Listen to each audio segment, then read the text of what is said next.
ऐसा क्या हुआ कि बेंगलोर में ओला, उबर और रैपिडो जैसे सर्विसेज को बैन करना पड़ा। नमस्कार दोस्तों, मैं आपका दोस्त सम्राट स्वागत करता हूं आप सभी का ज्ञानवाणी पे।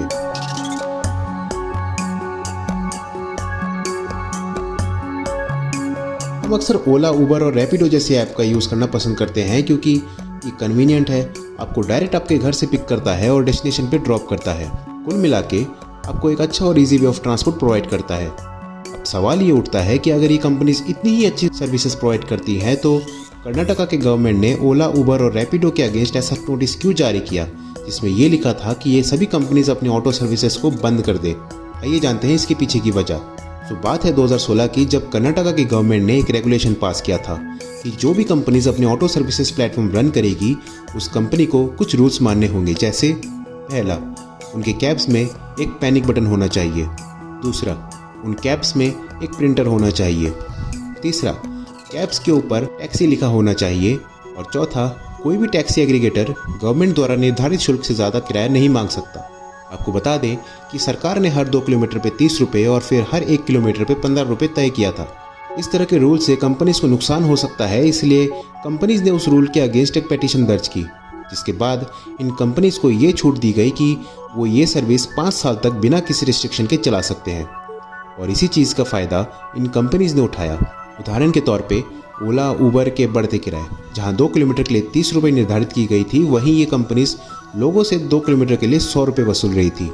इसकी शिकायत बेंगलोर के आम नागरिकों ने सरकार को की। जब ट्रांसपोर्ट डिपार्टमेंट ने इन कंपनीज से बढ़ते किराए की वजह जानना चाहा तो इन कंपनीज ने ऐसी कैलकुलेशन बताई कि आप भी दंग रह जाएंगे।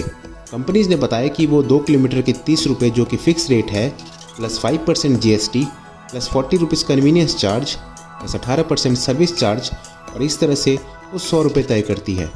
साथ ही बढ़ते किराए की जो एक और वजह बताई गई वो ये थी कि बेंगलोर में ट्रैफिक बहुत है, जिस वजह से वो फ्यूल के लिए भी चार्ज ऐड करते हैं। इसके अलावा ट्रांसपोर्ट डिपार्टमेंट का कहना है कि इन कंपनीज को सिर्फ टैक्सी सर्विसेज का लाइसेंस दिया गया था, ना कि ऑटो सर्विसेज का, जो इन कंपनीज के ऑटो सर्विसेज पे बैन लगने की बड़ी वजह बनी। साथ ही कंपनीज को ये भी बताया गया कि अगर वो इस तरह की मनचाहे किराए लोगों से वसूलेंगे तो बहुत जल्द उनके टैक्सी सर्विसेज पे भी एक्शन लिया जाएगा। आपको बता दें कि बेंगलोर के ऑटो ड्राइवर्स और टैक्सी ड्राइवर भी इन कंपनी से बहुत परेशान थे।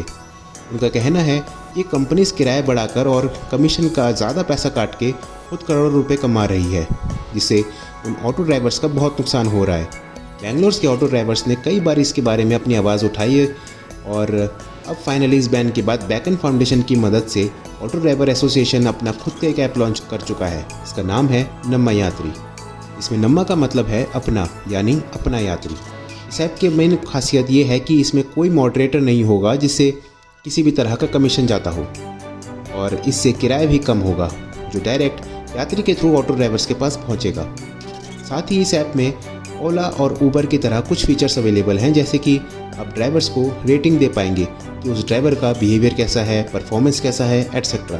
ये ऐप 1 नवंबर को लॉन्च किया जा चुका है। आप चाहे तो इस ऐप को प्ले स्टोर से डाउनलोड कर सकते हैं। सो गाइस, ये थी आज की ज्ञानवाणी। अच्छा लगा हो तो लाइक करें, दिल में कोई सवाल या ख्याल आया हो तो कमेंट करें, और अपने दोस्तों, फैमिलीज और रिश्तेदारों के साथ ये वीडियो शेयर करें।